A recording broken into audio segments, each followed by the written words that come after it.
Welcome to the Landlords Workshop, where good landlords go to become great landlords. Today we're going to be talking about HPD annual registrations. These are registrations for your building.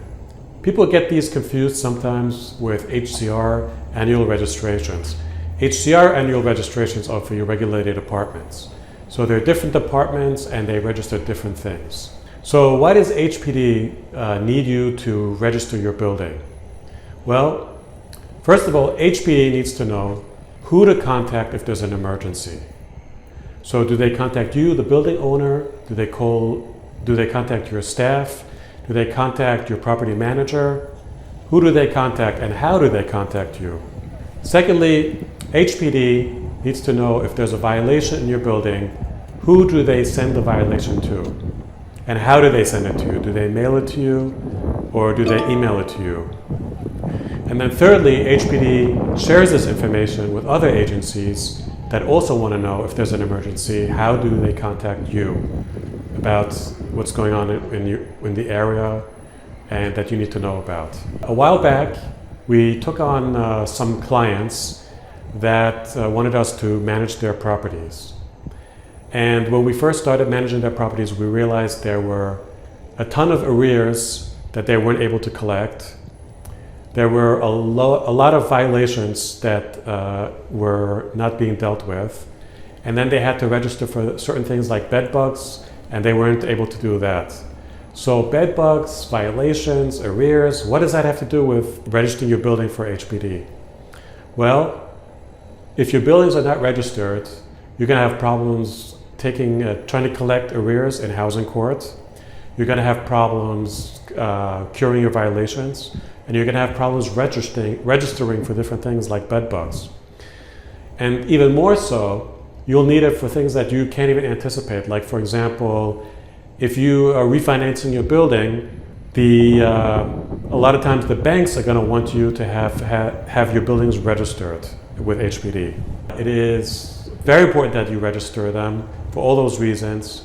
In addition to the fact that, at the time of this video, you would be paying a $500 fine for a violation that has to do with not registering your buildings. Just something that you could use at parties to impress your friends. HPD actually stands for the Department of Housing, Preservation and Development.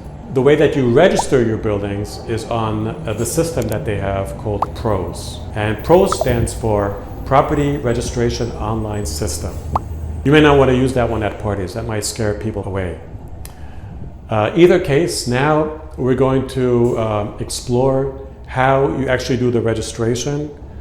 Okay, so here we are at the Department of Housing, Preservation and Development Property Registration Online System website. So here it tells you that property owners of residential multifamily properties which have more than 3 units or private dwellings where neither the owner nor the owner's family reside are required to register with HPD. So I will continue to enter my user credentials, username, password.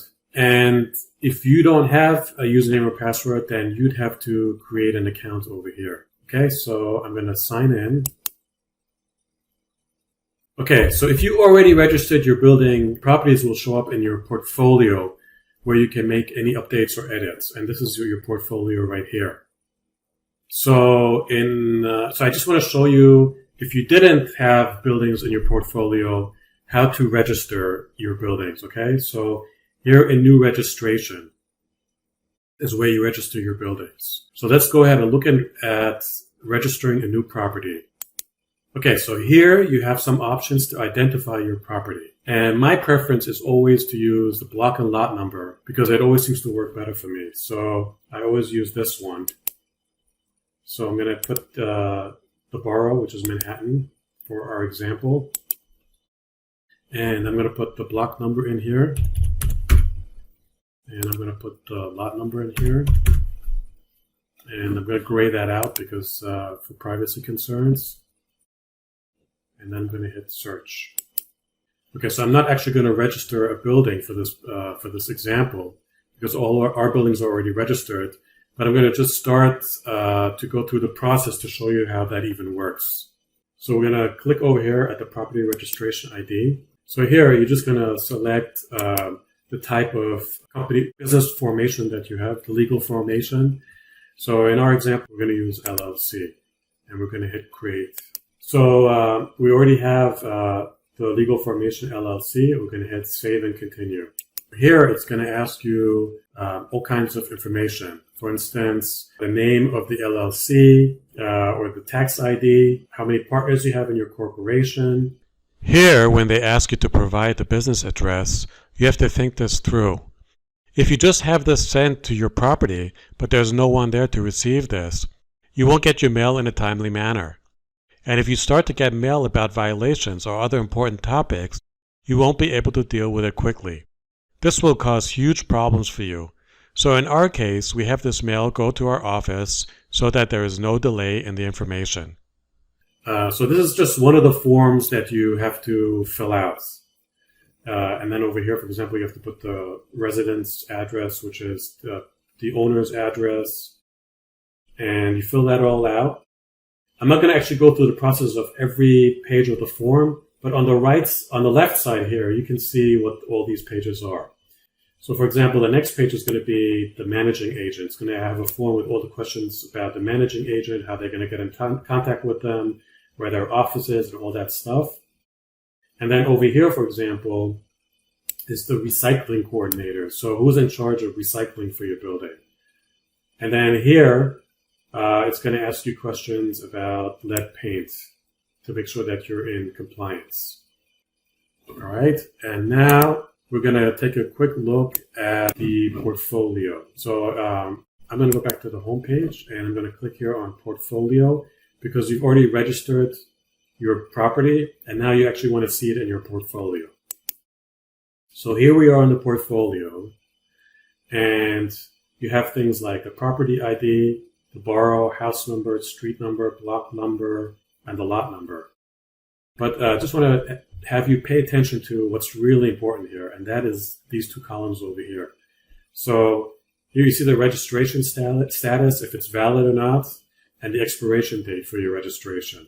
So you want to make sure that this is always valid. If it's not, you got to pay attention to that right away and make sure you update your information and update your renewal for the HPD registration. Another thing that's important over here that you should pay attention to is the violation count over here. So you can actually click on these links here, and they'll show you what all the violations are for the particular building. So you have each building listed out and what their violations are. So now what we want to pay attention to now, I guess what I want to show you now is that for the registration forms, if your registration is not valid or you expired, you go into registration forms over here and click update. On this page, it shows you a history of when your registrations were submitted online and when they were processed. It again shows you the registration status and from when to when they were and are valid. And it lets you print out the registration. We hope this video was informative.